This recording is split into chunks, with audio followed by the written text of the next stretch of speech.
खनिज शक्ति संसाधन एवं उद्योग एवं व्यापार। केरल के कई भागों की समुद्र तटीय बालू में निम्नलिखित पदार्थों में से कौन से पाए जाते हैं?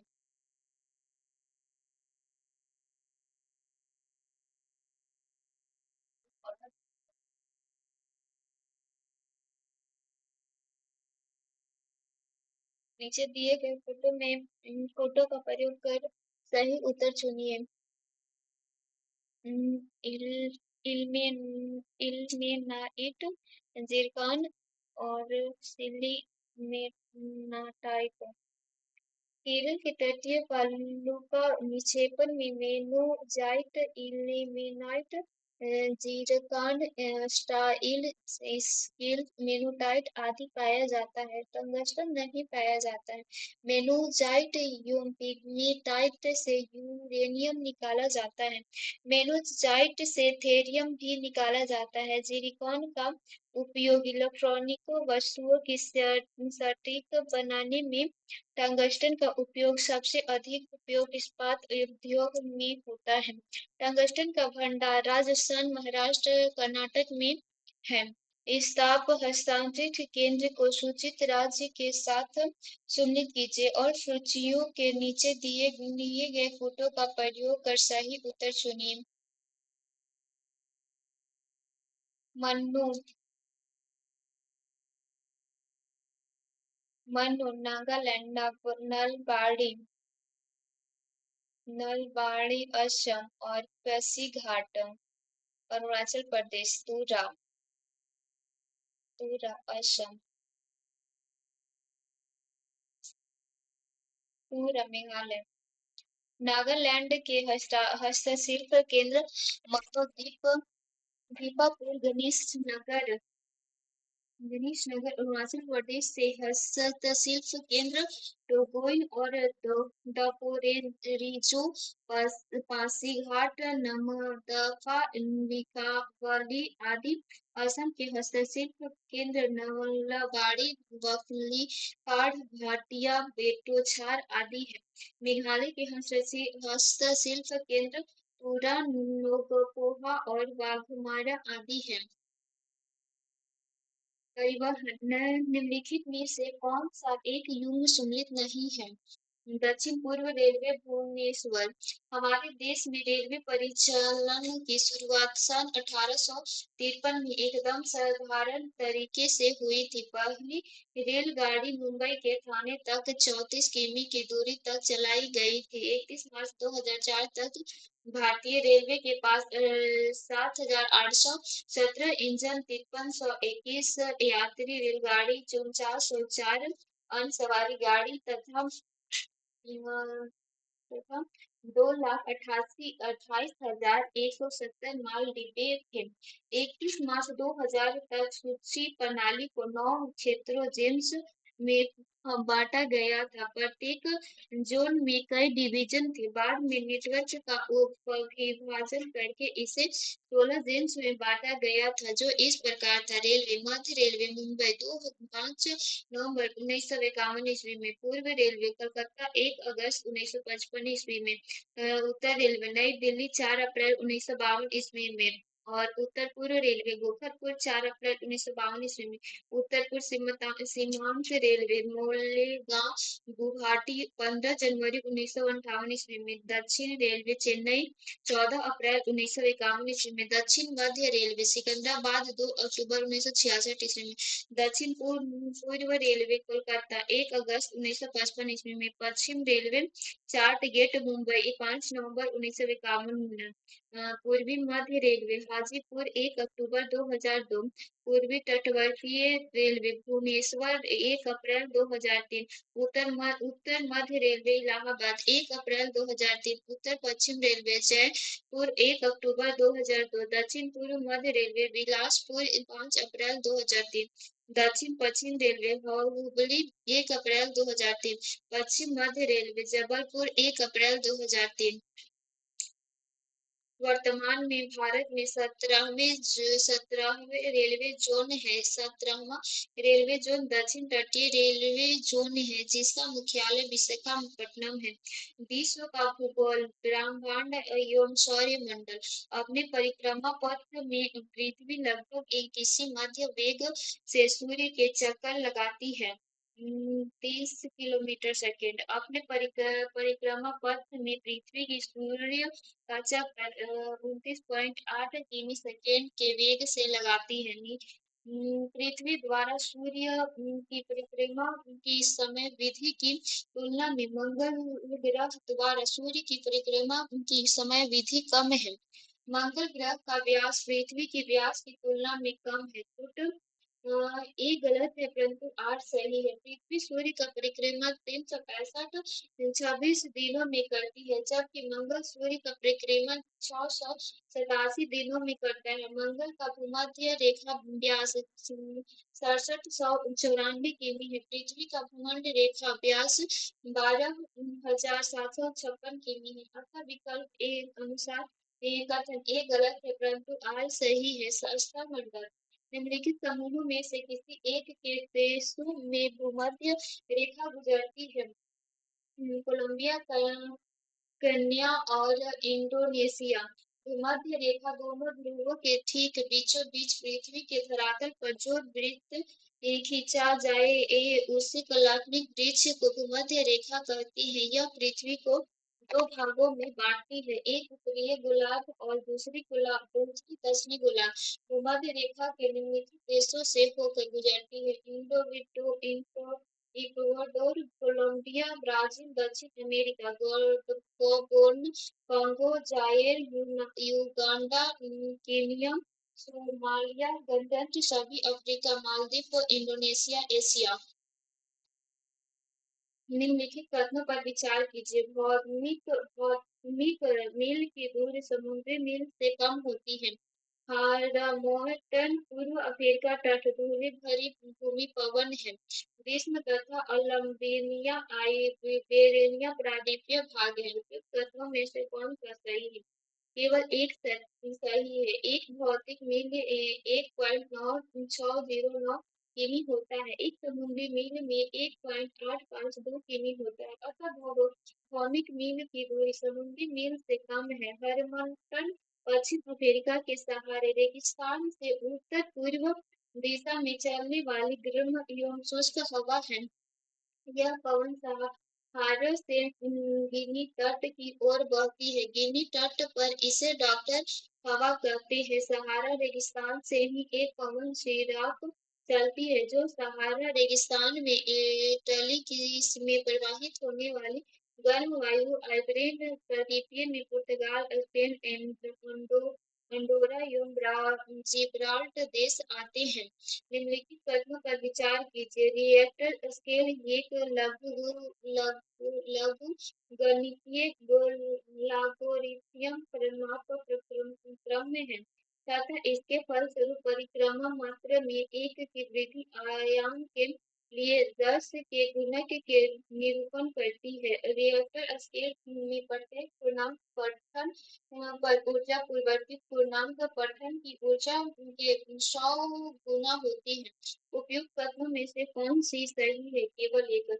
वर्तमान समय में भूकंप के मापन हेतु रिएक्टर स्केल का प्रयोग अधिक किया जाता है। यह एक लॉगरिथमिक स्केल होता है। इसमें से 1 से 9 तक की संख्या होती है। इसके अंदर प्रत्येक आगे की संख्या अपनी पिछले वाली संख्या के 10 गुने परिमाण को बताती है। यह स्केल भूकंप की ऊर्जा पर आधारित है। इसका आविष्कार 1934 ईस्वी में संयुक्त राज्य अमेरिका के चार्ल्स एस रिएक्टर ने किया था। भूकंप की तीव्रता मापने का एक अन्य यंत्र मर्केली पैमाना है। यह मापन गुणवत्ता है, परिमाणात्मकता नहीं। इसके 12 मापक है। भूकंप का अध्ययन भूकंप विज्ञान कहलाता है। भूकंपीय तरंगों का अंकन करने वाला यंत्र सीस्मोग्राफ कहलाता है। जलमंडल। निम्नलिखित नगरों में से किसी एक हुयांगू नदी बहती है। संघाई हुयांगू नदी चीन के यागियांग नदी की सहायक नदी है। यह चीन के संघाई नगरों से होकर प्रवाहित होती है। संघाई को पेयजल से अधिकांश प्राप्ति इस नदी से की जाती है। चीन की बड़ी नदियां सिक्यांग, सिंकियांग तथा हांगकांग है। ये तीनों पूर्व की ओर प्रवाहित होते हुए प्रशांत महासागर से मिलती है। सबसे उत्तर में बहने वाले हांगकांग के जल में पीली मुलायम मिट्टी बहने के कारण इसे पीली नदी भी कहते हैं। यास्टिसियांग नदी के मुहाने पर स्थित समुद्र पीला सागर कहलाता है। शंघाई चीन का सबसे बड़ा सूती वस्त्र उद्योग केंद्र और सबसे बड़ा पतन है। निम्नलिखित महासागरों में से किसी एक में डायोमेटिना परिखा स्थित है। हिंद महासागर डायमेटिना स्थायी परिखा हिंद महासागर में पर्थ ऑस्ट्रेलिया से 1125 किमी दक्षिण पश्चिम 35 डिग्री दक्षिणी अक्षांश एवं 104 डिग्री पूर्वी देशांतर पर अवस्थित है। यह हिंद महासागर का सबसे गहरा गर्तव्य है। इसकी गहराई 8,047 मील है। मुंडा त्रिकोण निम्नलिखित स्थानों में तीन मील तक विस्तृत है। दक्षिणी फ्लोरिडा और पुर्टो रिको। वरमुंडा त्रिकोण क्षेत्र फ्लोरिडा, पुर्टो रिको तथा बरमुडा नामक द्वीप के मध्य स्थित है। यह लगभग 11,40,000 वर्ग किमी में फैला हुआ है। यह क्षेत्र 25 डिग्री से 40 डिग्री उत्तरी अक्षांश और 55 डिग्री पश्चिमी देशांतर रेखाओं के बीच स्थित है। अंटार्कटिका महासागर के इस भाग में जहाजों के वायुयान के गायब होने की जो घटना अब तक हुई है, उसमें पाया गया है कि जब कोई जहाज या वायुयान यहाँ पहुंचता है, उसे राडार, रेडियो, वायरलेस और कंपास और जैसे यंत्र ठीक से काम नहीं करते या फिर धीरे धीरे काम करना बंद कर देते हैं। हवाई द्वीप समूह प्रशांत महासागर में अवस्थित है। आर्थिक भूगोल निम्नलिखित देशों में से कौन सा एक यूरेनियम का प्रमुख उत्पादक है? कनाडा। कनाडा विश्व में यूरेनियम का प्रमुख उत्पादक देश है, जबकि सर्वाधिक भंडार ऑस्ट्रेलिया में है। वही भंडार कनाडा का विश्व में तीसरा स्थान है। वर्तमान में कजाकिस्तान यूरेनियम का सबसे बड़ा उत्पादक देश है। निम्नलिखित में से कौन सा युग सही सुमित नहीं है? बाइकोनूर रूस। बैगनूर रूस में नहीं स्थित है। यह कजाकिस्तान का अंतरिक्ष पर्यवेक्षण स्थल है। कजाकिस्तान ICIS स्वतंत्र देश के राष्ट्रकुल का सदस्य है। CIS संपूर्ण विश्व के लगभग 16% भूभाग पर फैला हुआ है। इस समय यह 15 स्वतंत्र देशों में विभाजित है। अटलांटिक गणतंत्र लाटविया, लिथुआनिया तथा एस्टोनिया को छोड़कर शेष 12 देशों ने मिलकर स्वतंत्र देशों के राष्ट्रकूट CIS का निर्माण करते हैं। पाकिस्तान स्थित कारयूनूर का अंतरिक्ष परीक्षण स्थल के रूप में विकास सेवित संघ द्वारा किया गया था। शेष 3 स्थल चिन्हित हैं। मानव भूगोल व मानव प्रवाली निम्नलिखित देशों में से किनके बीच ऐतिहासिक मकदूनिया क्षेत्र की दावेदारी झगड़े की जड़ रही है? बुल्गारिया तथा यूनान। बुल्गारिया तथा यूनान ग्रीस के बीच मैसेडोनिया जो अब स्वतंत्र देश भी है, जिनको लेकर झगड़ा है। यूरोप के ये बाल्कन राज्य के भाग है। अन्य देश यूगोस्लाविया अल्बानिया है। भारत और चीन के आंतरिक निम्नलिखित में से कौन से समूह में दिए गए देशांतर को सीमावर्ती है? थाईलैंड, लाओस और बांग्लादेश। म्यांमार को स्वतंत्र पेगोडा का देश कहा जाता है। मंडेला इसकी पुरानी राजधानी तथा नायपेटिया नई राजधानी है। यह भारत के पूर्व में स्थित है एवं इसकी सीमाएं बांग्लादेश, भारत, चीन, लाओस एवं थाईलैंड में मिलती है। पश्चिम में इसकी सीमा बंगाल की खाड़ी में घिरी हुई है। निम्नलिखित देशों में से कौन सा एक स्वतंत्र राष्ट्र के राज्य संघ CIS का सदस्य नहीं है? एस्टोनिया। स्वतंत्र देशों का राष्ट्रकूट CIS की संस्थापना 21 दिसंबर 1991 को सोवियत संघ अलग 15 देशों में से 12 देशों ने की थी। CIS समस्त विश्व के 16% भूभाग पर विस्तृत है। बाल्टिक गणतंत्र लाटविया, लिथुआनिया तथा एस्तोनिया को छोड़कर देश 12 देश मिलकर CIS का निर्माण करते हैं। इसका विस्तार एशिया एवं यूरोप दोनों ही महाद्वीपों पर है। उज्बेकिस्तान, कजाकिस्तान,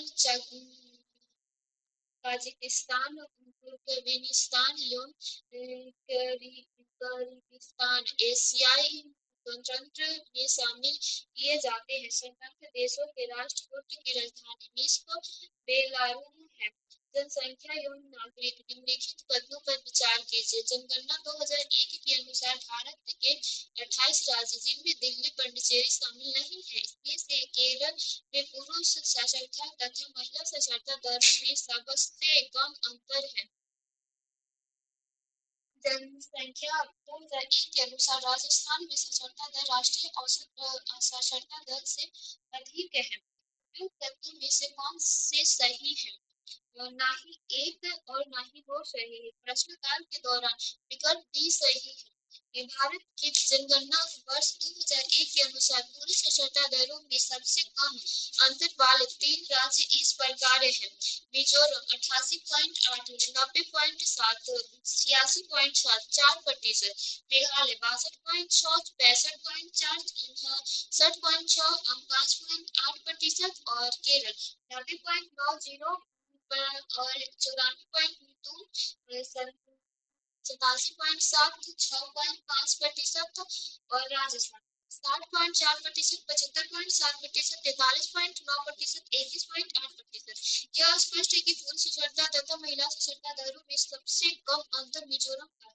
भारत की औसतन साक्षरता दर वर्ष 2001 की जनगणना के अनुसार 64.8% है, जबकि राजस्थान की औसत साक्षरता दर 60.4% है। अतः दोनों कथन असत्य है। निम्नलिखित कथनों पर विचार कीजिए। भारत के 28 राज्यों में राज्य दिल्ली तथा पुडुचेरी सम्मिलित नहीं है।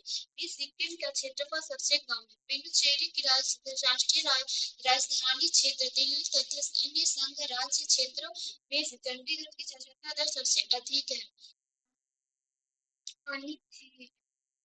भारत के 28 राज्यों में दिल्ली तथा पुडुचेरी सम्मिलित नहीं है। इनमें उत्तर प्रदेश के बाद सबसे अधिक जनसंख्या महाराष्ट्र की है। सही है। सबसे कम क्षेत्रफल वाला राज्य गोवा है। गोवा का क्षेत्रफल 3702 वर्ग किमी है। सिक्किम का क्षेत्रफल 7096 वर्ग किमी है। सिक्किम भारत का न्यूनतम जनसंख्या 540.851 वाला राज्य है। भारत के न्यूनतम जनसंख्या वाले 3 राज्य क्रमशः सिक्किम, मिजोरम तथा अरुणाचल प्रदेश। सर्वाधिक साक्षरता वाले केंद्र शासित राज्य लक्षद्वीप तथा दिल्ली है। न्यूनतम साक्षरता वाले केंद्र शासित राज्य दादरा एवं नगर हवेली, दमन एवं दीव तथा पुडुचेरी है। भारत के सर्वाधिक जनसंख्या वाला राज्य क्रमशः उत्तर प्रदेश, महाराष्ट्र, बिहार, बंगाल, उत्तर प्रदेश और विकल्प 3 सही है। नोट जनगणना 2011 के अनुसार सर्वाधिक साक्षरता वाला केंद्र शासित प्रदेश लक्षद्वीप है तथा महाराष्ट्र जनसंख्या के मामले में उत्तर प्रदेश के बाद द्वितीय स्थान पर ही है। भारतीय संविधान एवं राज्य व्यवस्था। भारत का संवैधानिक विकास। निम्नलिखित में से कौन सा युग्म सही सम्मिलित नहीं है? वर्ष 1966 में गुजरात का राज्य बना है। 22 दिसंबर 1953 को भारत के तत्कालीन प्रधानमंत्री पंडित जवाहरलाल नेहरू ने फजल अली की अध्यक्षता में राज्य पुनर्गठन आयोग का गठन किया है। पंडित जवाहरलाल नेहरू नाथ जरू और सरदार के एन को इसका सदस्य बनाया गया है। इस आयोग को संतुलित करने का संसद ने जुलाई 1956 ईस्वी में एक राज्य पुनर्गठन अधिनियम पारित किया है। इसके अनुसार भारत में 14 राज्य स्थापित किए गए हैं। आंध्र प्रदेश, जम्मू तथा कश्मीर, पंजाब, उत्तर प्रदेश, बिहार, बंगाल, असम, उड़ीसा, तमिलनाडु, केरल, मैसूर, बम्बई, मध्य प्रदेश, राजस्थान भी 6 केंद्रीय क्षेत्र, हिमाचल प्रदेश, दिल्ली, मणिपुर, त्रिपुरा, अंडमान तथा निकोबार तथा लक्षद्वीप निकाय आंध्र प्रदेश स्वतंत्र भारत में भाषा के आधार पर गठित भारत का पहला राज्य था। 1 मई 1960 को मराठी तथा गुजराती भाषाई के पारस्परिक संघर्ष के कारण सरकार ने बम्बई सरकार राज्य को बंटवारा करके महाराष्ट्र और गुजरात को 2 राज्यों की स्थापना की है। यांडू संधि 24 फरवरी 1826 को प्रथम अंगल बर्मा युद्ध की समाप्ति पर हुई थी। चूंकि यह युद्ध असम मणिपुर सीमा पर हुआ विवाद के कारण हुआ था, अतः असम भी इससे संबंध है। बिलासपुर ब्रिटिश शासन के अंतर्गत एक देशी राज्य था। वर्तमान में यह हिमाचल प्रदेश का एक जिला है। 12 अक्टूबर 1948 से इनको इस्लामपुर के राजा ने भारत सरकार के साथ विलय की घोषणा की है। यह एक मुख्य आयुक्त के अंतर्गत राज्य घोषित किया गया।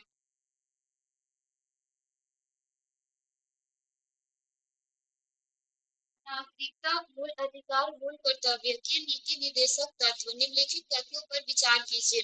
भारत के संविधान में पुरुष तथा महिलाओं द्वारा समान कार्य के लिए समान वेतन देने का बढ़ावा देने के लिए कोई उपलब्ध नहीं है। भारत में संविधान में पिछड़े वर्ग को परिभाषित नहीं किया गया है। उपयुक्त तत्वों पर में से कौन सा सही है?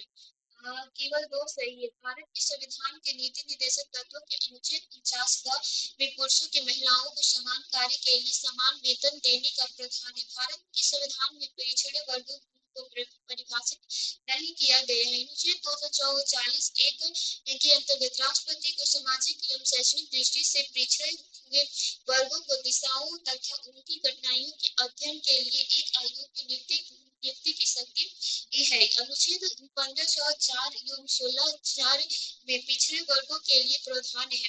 निम्नलिखित तथ्यों पर विचार कीजिए। भारत के संवैधानिक में 76वें संशोधन के अंतर्गत राज्य द्वारा 6 से 14 वर्षों की आयु के बच्चों को निःशुल्क तथा अनिवार्य शिक्षा उपलब्ध कराना मूल अधिकार बनाया गया है। सर्व शिक्षा अभियान के अंतर्गत ग्रामीण क्षेत्र तक के कंप्यूटर शिक्षा दिलाने का प्रावधान है। शिक्षा भारत के संविधान 42वें संशोधन 1946 द्वारा समर्थित सूची में शामिल की गई है। केवल 2 और 3 सही है।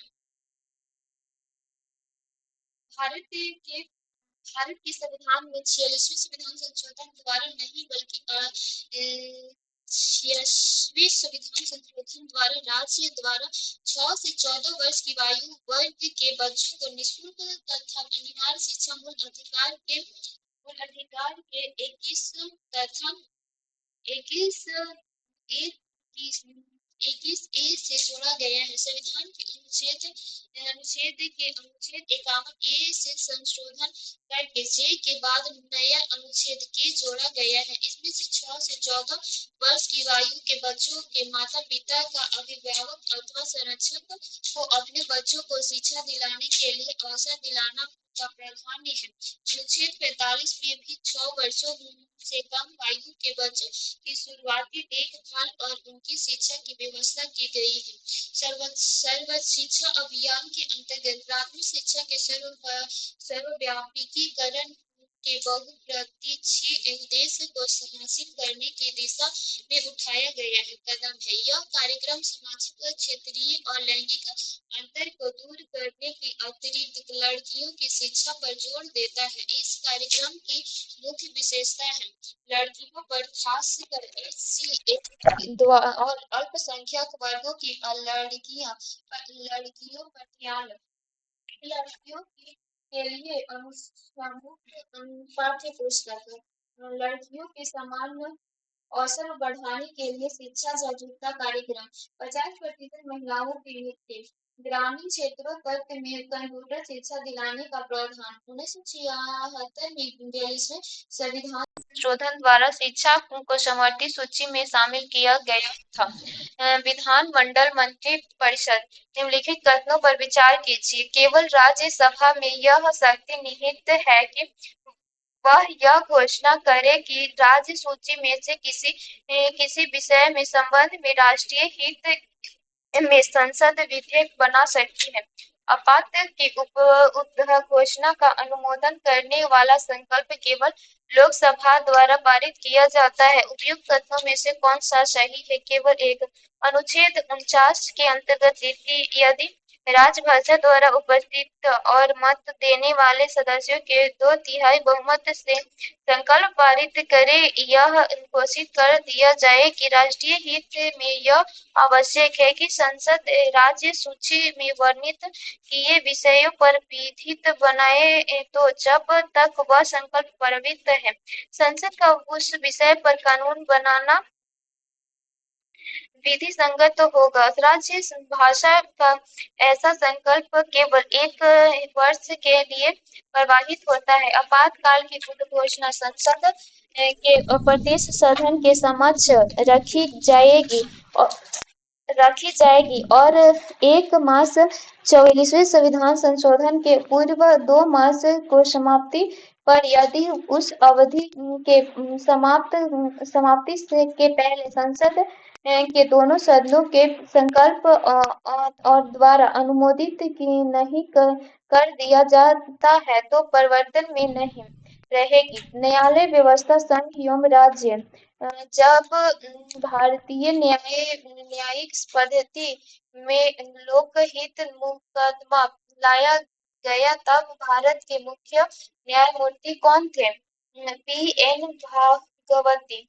भारत के पूर्व न्यायाधीश P.N. भागवती को जनहित याचिका का जनक माना जाता है। भारत में 1970 के दशक के अंत में जनहित याचिका को प्रारंभ किया गया था और 1980 के दशक में अच्छी तरह विकसित हो गया था। निम्नलिखित तथ्यों पर विचार कीजिए।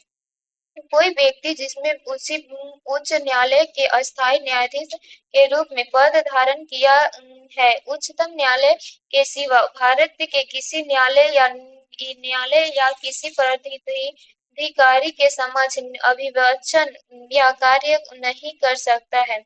कोई व्यक्ति भारत के किसी उच्च न्यायालय के न्यायाधीश के रूप में नियुक्त के लिए अर्ह नहीं है यदि उससे भारत के राज्य क्षेत्र में कम से कम 5 वर्ष तक न्यायिक पद धारण नहीं किया। उपयुक्त कथनों में से कौन सा सही है? न ही 1 और न ही 2।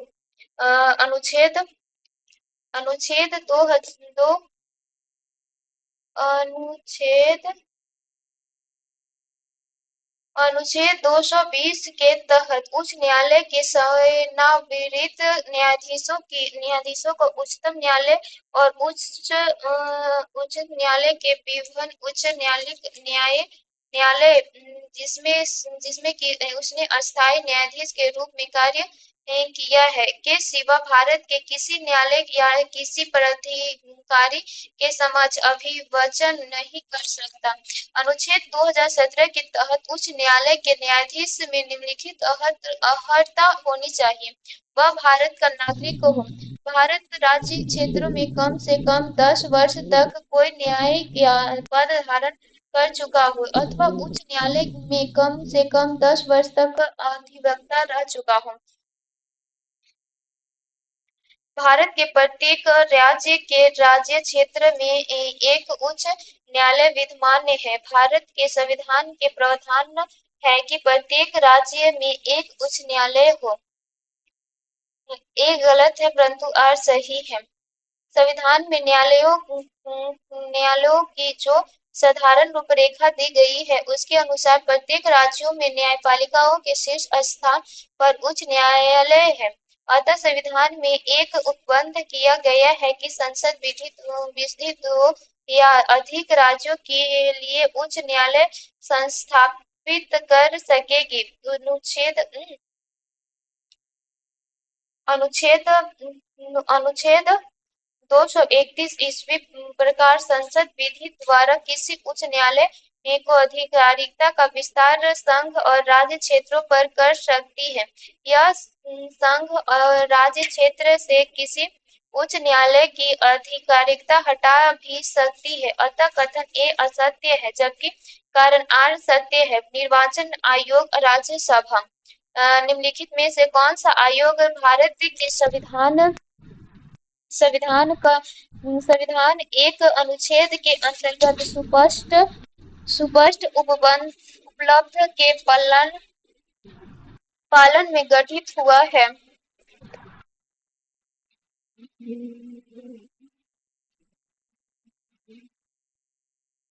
निर्वाचन आयोग स्वतंत्रता एवं निष्पक्ष निर्वाचन सुनिश्चित करने के लिए संविधान के एक निर्वाचन आयोग की स्थापना की है। प्रारंभ से ही यह उपलब्ध था कि एक ऐसे अधिक आयुक्त हो सकते हैं, किंतु 1989 तक आयोग में केवल एक मुख्य निर्वाचन आयुक्त था। 1989 में एक और आयुक्त नियुक्त किया गया है। 1990 में राष्ट्रीय मोर्चों की सरकार ने आयोग को फिर से एक सदस्यीय बना दिया है। 1 अक्टूबर 1993 को 2 और आयुक्त नियुक्त करने का उपलब्ध किया गया है। तब से निर्वाचन आयोग में एक मुख्य निर्वाचन आयुक्त और 2 अन्य निर्वाचन आयुक्त होते हैं। आयोग निम्नलिखित निर्वाचनों के बारे में उसे आवंटित कृत्य करता है। संसद के लिए निर्वाचन, राज्य विधानमंडलों के लिए निर्वाचन, इनमें से संघ राज्य क्षेत्र सम्मिलित है। राष्ट्रपति और उपराष्ट्रपति पद के लिए निर्वाचन आयोग निम्नलिखित कृत्य करता है। निर्वाचन नामावली तैयार करना, निर्वाचन का संचालन, मतगणना और परिणामों की घोषणा। राष्ट्रपति को इस प्रश्न के बारे में सलाह देने की क्या कोई संसद सदस्य अनुच्छेद 103 या राज्य विधानमंडल का सदस्य अनुच्छेद 192 किसी निरर्हता से ग्रस्त हो गया है। डॉक्टर राष्ट्रपति को निर्देशित अभियुक्त के लिए सलाह देना। भारतीय संविधान ब्रज किशोरी शर्मा पेज 322 विश्वविद्यालय अनुमोदन आयोग। यह आयोग 28 दिसंबर 1993 को अस्तित्व में आया है। संसद के एक अधिनियम द्वारा 1956 में इसे एक वैधानिक निकाय बना दिया गया है। यह विश्वविद्यालय शिक्षा हेतु सर्वोच्च मापदंडों के निर्धारण और अनुरक्षण करने वाली राष्ट्रीय संस्था। यह केंद्र एक राज्य सरकार तथा उच्च शिक्षा प्रदान करने वाली संस्थाओं के बीच समन्वय संस्था के रूप में कार्य करता है। राष्ट्रीय मानवाधिकार आयोग यह स्वासी तथा संवैधानिक स्तर प्राप्त है। 8 सदस्यीय आयोग है। इसके गठन के संबंध में पहले तो सितंबर 1993 में राष्ट्रपति द्वारा अध्यादेश जारी किया गया तथा उसके बाद दिसंबर 1993 में मानवाधिकार आयोग एवं न्यायालय गठन संबंधित विधेयक पारित किया गया। आयोग के प्रथम अध्यक्ष सर्वोच्च न्यायालय के भूतपूर्व मुख्य न्यायाधीश श्री निरंजनाथ मिश्र थे। केंद्रीय सतर्कता आयोग इसका गठन भ्रष्टाचार रोकथाम पर गठित थे। संस्थान की अध्यक्षता वाली इस समिति की सिफारिश पर किया गया था। अतः उत्तर सी सही है। पंचायती राज व्यवस्था एवं संविधान संशोधन अनुसूचियां। भारत के संविधान की 7वीं अनुसूचिया की संघ सूची में निम्नलिखित में से कौन सा एक विषय सम्मिलित है? खानों और तेल क्षेत्रों में श्रम और सुरक्षा का विनियम।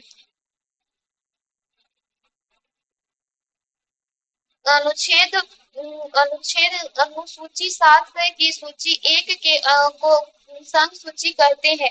इसमें से 100 प्रविष्टियां है। इस सूची में राष्ट्रीय महत्व के विषय में सम्मिलित है, जहां भारत की रक्षा, संघ के सशस्त्र बल, विदेशी कार्य, युद्ध और शांति, रेल, वायु मार्ग, डाक और तार टेलीफोन, और सिक्का, भारतीय रिजर्व बैंक, बंदरगाह, खाने एवं खनिज आदि। अनुसूची 7 की सूची 2 का राज्य सूची कहते हैं। उसमें से 61 प्रविष्ट है। इस सूची में शीर्षक है जिन पर राज्य को विधान बनाने की अन्य शक्तियां हैं। इसके अंतर्गत है लोक व्यवस्था, पुलिस, स्थानीय शासन, कृषि, कारागार, दावा एवं भूत, नाट्यशाल, संपादक शुल्क, एल्कोहलिक लिकर पर उत्पादक शुल्क। अनुसूची 7 की सूची 3 का नया समवर्ती सूची है। इनमें से 52 प्रविष्ट है। 42वें संविधान संशोधन से 5 प्रविष्ट को समवर्ती में रख दिया गया है। ये है न्याय प्रशासन, जनसंख्या नियंत्रण, भारत और माप, वन और शिक्षा, संघ और राज्य दोनों ही इन प्रविष्टि पर विधि बनाने में सक्षम है, किंतु संघ को यह शक्ति है कि वह राज्य विधि को निरस्तित कर दे या उसके स्थान पर दूसरी विधि प्रतिस्थापित कर दे। 104वां संशोधन अधिविधेयक किसमें संबंधित था? से निजी शिक्षा संस्थाएं में सामाजिक तथा शैक्षणिक दृष्टि से पिछड़े वर्गों के लिए कोट प्रदान करने से। 104वां संशोधन विधेयक निजी शिक्षा संस्था में सामाजिक तथा शैक्षणिक दृष्टि से पिछड़े वर्गों के लिए कोटा प्रदान करने से संबंध है। यह विधेयक 93 संविधान संशोधन अधिनियम बन चुका है। इस संशोधन अधिनियम द्वारा संविधान के अनुच्छेद 15वें खंड 5 जोड़ने का प्रावधान किया गया है। इसके तहत शैक्षणिक संस्थाओं, निजी शिक्षण संस्थाएं सहित में प्रवेश के लिए सामाजिक एवं शैक्षणिक दृष्टि से पिछड़े वर्ग, अनुसूचित जाति एवं अनुसूचित जनजाति के लिए आरक्षण का प्रावधान किया गया है। अर्थव्यवस्था, गरीबी एवं बेरोजगारी, राष्ट्रीय ग्रामीण रोजगार गारंटी अधिनियम 2015 से संबंधित निम्नलिखित कथनों पर विचार कीजिए। इस अधिनियम के उपबंधों के अंतर्गत प्रत्येक ग्रामीण परिवार जिसके वयस्क सदस्य अनुकुशल शारीरिक श्रम करने के इच्छुक है, वे को 1 वर्ष में 100 दिन का रोजगार मिलना एक मूल अधिकार बन गया है। इस अधिकार में उपबंध के अंतर्गत महिलाओं को प्राथमिकता दी जाएगी, जिसे रोजगार प्राप्त करने वाला व्यक्ति से अधिक रोजगार की मांग करने वाली महिलाएं होंगी। उपयुक्त कथनों में से कौन सा सही है?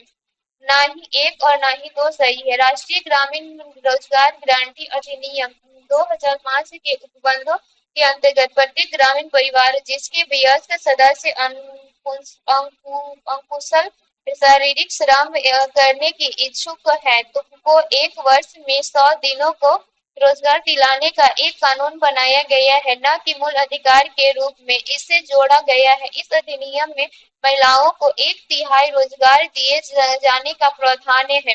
भारत सरकार द्वारा चलाया गया विभिन्न कार्यक्रम में से निर्मल ग्राम पुरस्कार क्या है? यह पंचायती राज संस्थाओं के लिए प्रोत्साहन योजना है। निर्मल ग्राम पुरस्कार लोकतांत्रिक विकेंद्रीकरण की दिशा में पंचायत को अपने क्षेत्रीय कार्य में लगे उन दक्ष व्यक्तियों को दिया जाता है जो सरकारी राजस्व एवं सदुपयोग अपने पंचायत क्षेत्रों की साफ सफाई या विकास के लिए करते हैं। इसके मुख्य उद्देश्य पंचायती राज संस्थाओं के लिए प्रोत्साहन प्रदान करना है। आर्थिक नियोजन एवं राष्ट्रीय आय बजट। निम्नलिखित कथनों में से कौन सा एक सही है। राजकोषीय उत्तरदायित्व बजट प्रबंधन अधिनियम केवल राजकोषीय घाटे से संबंधित है, केवल राजस्व घाटे से संबंधित है। दोनों राजकोषीय तथा राजस्व घाटे से संबंधित है, न राजस्व घाटे से या न ही राजस्व घाटे से संबंधित है। ऑप्शन सी सही है, दोनों राजकोषीय एवं राजस्व घाटे से संबंधित है। F R B M A 2004 से 2005 पहला वर्ष या जब यह अधिनियम एफ आर बी एम 2003 लागू हुआ लागू हुआ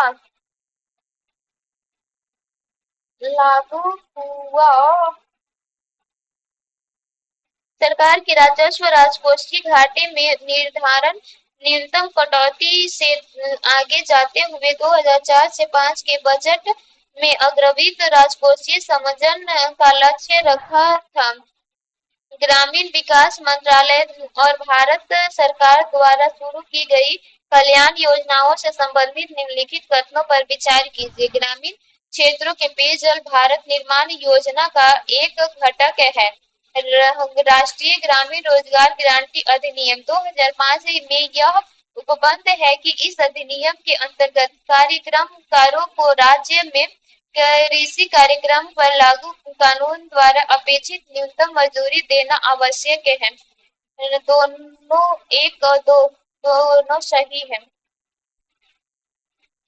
ग्रामीण क्षेत्रों के लिए पेयजल भारत निर्माण योजना का एक घटक है। भारतीय निर्माण कार्यक्रम का शुभ आरंभ तत्कालीन प्रधानमंत्री डॉक्टर मनमोहन सिंह द्वारा 16 दिसंबर 2005 को नई दिल्ली में किया गया है। इनमें से सिंचाई, सड़क, आवास, जलापूर्ति, विद्युतीकरण तथा ग्रामीण दूरसंचार सम्मिलित है। जल आपूर्ति के तहत सभी 74 बकाया गांवों को पीने का पानी उपलब्ध कराया जाता है। राष्ट्रीय रोजगार गारंटी अधिनियम 2005 के यह उपलब्ध है कि अधिनियम के अंतर्गत ग्राम्य कार्यक्रमों को राज्य के कृषि कार्यक्रमों पर लागू कानून द्वारा अपेक्षित न्यूनतम मजदूरी देना आवश्यक है। अतः दोनों कथन सत्य हैं। कृषि उद्योग एवं व्यापार निम्नलिखित कथनों पर विचार कीजिए। पेट्रोनेट एनर्जी लिमिटेड मंगलोर में एक और एलएनजी टर्मिनल लगा रहा है। डेजिन कॉर्पोरेशन ऑफ इंडिया का मुख्य कार्यक्रम विशाखापट्टनम में है। नरवाह खान भारतीय यूरेनियम निगम लिमिटेड द्वारा संचालित की जाती है। उपयुक्त कथनों में से कौन सा सही है? केवल 2 तथा 3। भारत का पहला एलएनजी टर्मिनल कोच्चि में तथा अन्य 2 दहेज और हाजीपुरा गुजरात में स्थित है। पेट्रोनेट परियोजना के तहत भारत में रत्नवतों में से 4 कंपनियां बीपीसीएल, सीएआईएल, आईओसी और ओएनजीसी द्वारा परिवर्तित और जीडीएफ इंटरनेशनल फ्रांस की एक राष्ट्रीय गैस कंपनी से सहभागिता है। डेजिन कॉर्पोरेशन ऑफ इंडिया का मुख्य कार्यकाल विशाखापट्टनम में है। नरवाह खान भारतीय यूरेनियम निगम लिमिटेड द्वारा संचालित की जाती है। हांगे ही ओएनजीसी मित्तल एजेंसी लिमिटेड ने कौन से देशों की सरकार के साथ आधारित संरचना परियोजनाशाला तथा ऊर्जा के लिए $6 अरब के संयुक्त उद्यम के सौदे पर हस्ताक्षर की है? नाइजीरिया। ओएनजी मित्तल एनर्जी लिमिटेड ओएमईएल ने नाइजीरिया की सरकार के साथ आधारित संरचना परियोजनाशाला तथा ऊर्जा के लिए $6 अरब के संयुक्त उद्यम के सौदे पर हस्ताक्षर किए थे। ओएनजीसी ने इसके अतिरिक्त सूडान में $60 अरब का निवेश किया है। राजस्थान के बाड़मेर संचार द्रोणी में तेल के अवशोषण तथा वाणिज्य उत्पादन में निम्नलिखित कंपनियों में से कौन सा सी एक संबंध है केनर एनर्जी। राजस्थान के बाड़मेर सौर द्रोणी में तेल के अवशेषों तथा वाणिज्य उत्पादन के लिए केन्सन बनर्जी ने निवेश किया है। रिलायंस एनर्जी वेंचर के गुजरात के तटीय क्षेत्र में अवशेषित में लगी हुई 26 जून 2005 में 2005 को गुजरात राज्य में पेट्रोलियम निगम के आंध्र प्रदेश में कृष्णा गोदावरी बेसिन में यंगंग कांडीना तट से 6 किमी दूर स्थित केंद्रीय कुएं क्रमशः 8 की खुदाई से 400 डिग्री फ़ारेनहाइट तापमान पर 561 मी की गहराई पर 20 trillion cubic feet TCF gas खोजी है। मुद्रा बैंकिंग एवं कर प्रणाली केंद्र राज्य वित्तीय संबंध निम्नलिखित में से कौन सा एक युग्म सही सम्मिलित है? प्रसिद्ध जेन पैक्ट बिजली उत्पादक जेन पैक्ट व्यापार एवं प्रौद्योगिकी सेवा से संबंधित है। वैश्विक पदार्थ company Adobe steam Indian software निर्माण में अग्रणी कंपनी है। स्केन बंगलौर में दूरस्थ प्रौद्योगिकी उत्पादन से संबंधित कंपनी है।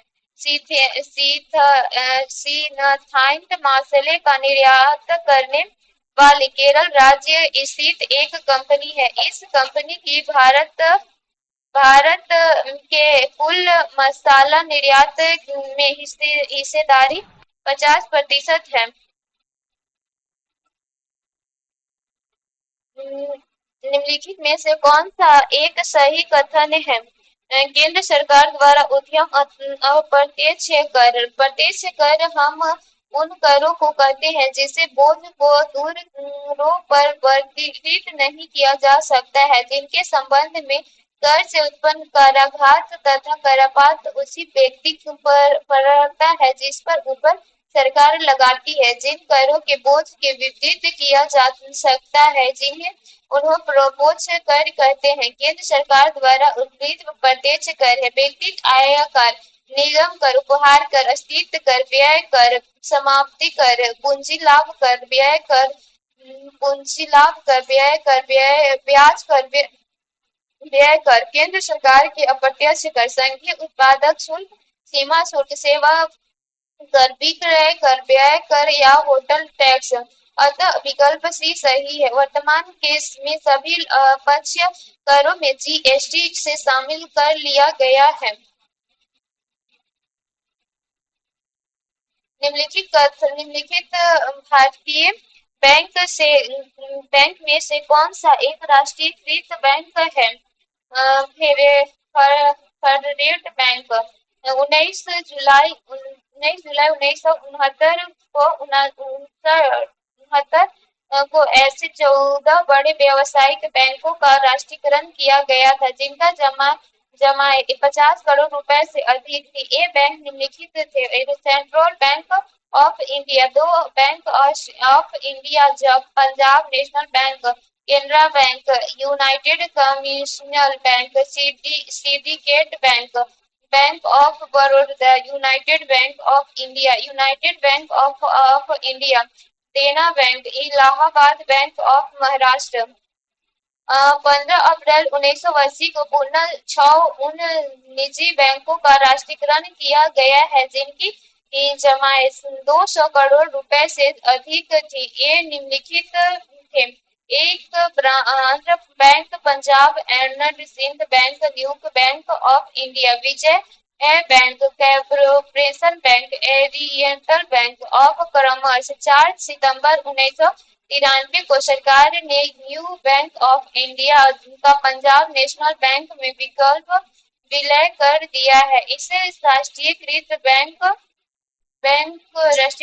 की संख्या 20 से घटाकर 19 रह गई है। स्पष्ट है कि प्राइवेट बैंक और राष्ट्रीय बैंक नहीं है। वर्तमान में 12 राष्ट्रीयकृत बैंक है। निम्नलिखित कथनों में पर विचार कीजिए। भारत की सबसे पुरानी बीमा भारतीय जीवन बीमा निगम भारत की सबसे पुरानी बीमा कंपनी है। नेशनल इंश्योरेंस कंपनी लिमिटेड वर्ष 2072 में राष्ट्रीयकृत हुई थी तथा general insurance corporation of India की अनुसंगति बनाई गई है। United India Insurance company limited के मुख्यालय चेन्नई में है। दो और तीन, भारत में जीवन बीमा ब्याज का प्रारंभ 1818 ईस्वी में Calcutta associated life insurance company की स्थापना से माना जाता है। 1823 ईस्वी में बम्बई लाइफ इंश्योरेंस कंपनी की स्थापना की गई है। 1829 ईस्वी में मद्रास इक्विलिया लाइफ इंश्योरेंस सोसाइटी की स्थापना की थी। भारतीय जीवन बीमा निगम की स्थापना 1956 में की गई थी। इसका मुख्यालय मुंबई में स्थित है। जनरल इंश्योरेंस कंपनी की स्थापना कोलकाता में 1850 ईस्वी में की गई थी। इसका राष्ट्रीयकरण 1972 ईस्वी में किया गया था। सामान्य बीमा निगम की सहायता कंपनियां हैं New Indian Insurance Company, United India Insurance Company, Oriental Insurance Company ली। भारत का विदेशी व्यापार एवं राष्ट्रीय आर्थिक संगठन शेयर बाजार निम्नलिखित कथनों पर विचार कीजिए। भारत में वित्तीय वर्ष 2004 से 5 में, वित्तीय वर्ष 2003 से 4 में होने वाले निर्यात रुपए पदों पर 10% भीतर वृद्धि हुई। डब्ल्यूटी के अनुसार वर्ष 2005 में विश्व के व्यापारिक व्यापारिक निर्यातों में भारत का वंश 2% से अधिक हो गया है। उपयुक्त कथनों में से कौन सा सही है?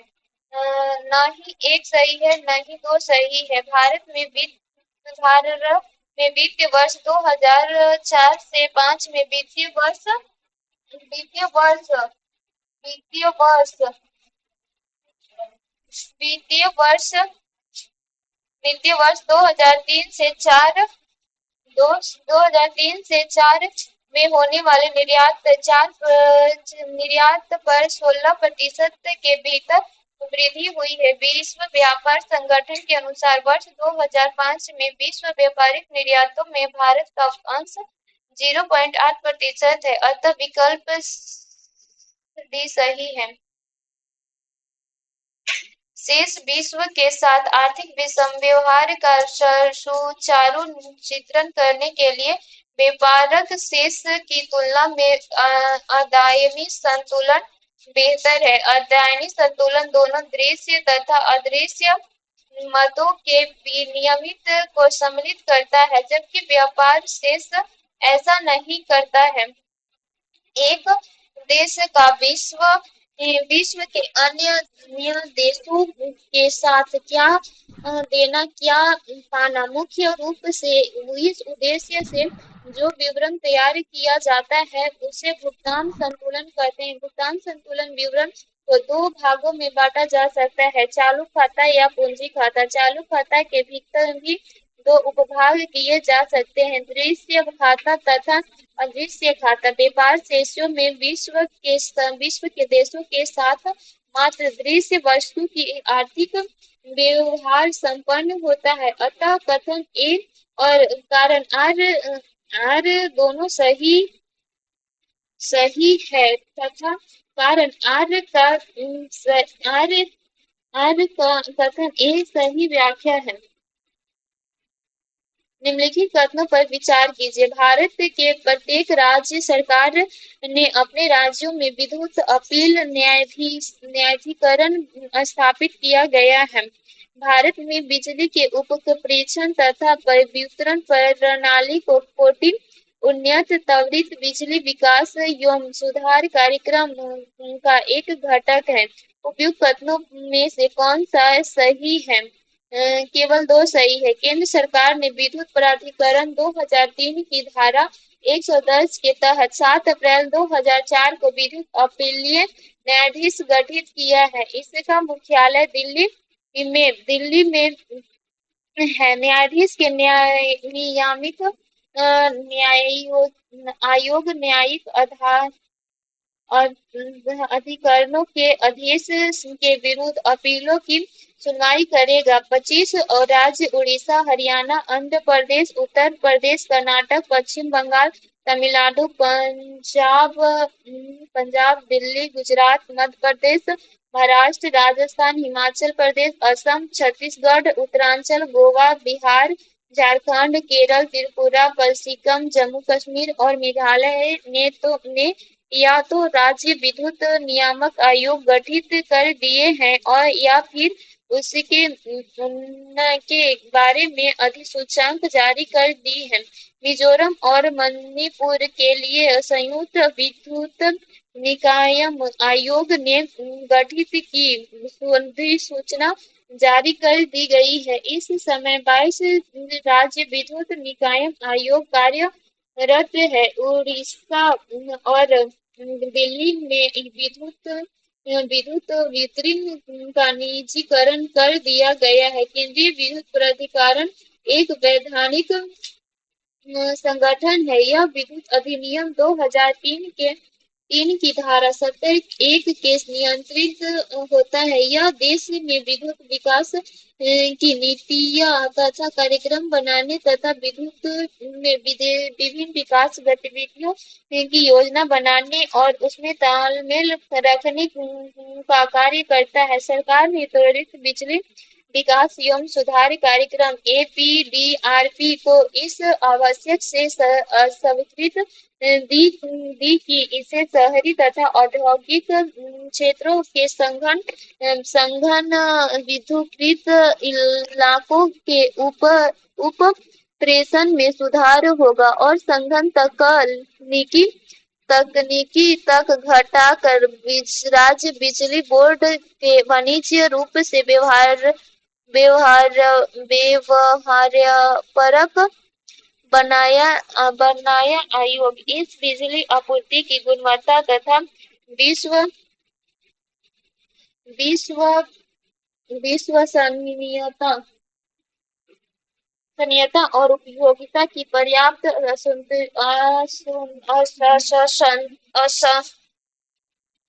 पर्याप्त संतुष्टि सुनिश्चित होगा। निम्नलिखित कथनों पर विचार कीजिए। दक्षिण एशिया मुक्त व्यापार क्षेत्र SAFT पर समझौता 1 दिसंबर 2005 में लागू हुआ। SAFTA समझौता शर्तें के अनुसार भारत में पाकिस्तान तथा श्रीलंका को वर्ष 2013 तक अपनी सीमा शुल्क घटाकर 0 से 5% के स्तर पर लगाना होगा। उपयुक्त कथनों में से कौन से सही है? न ही 1 और न ही 2। दक्षिण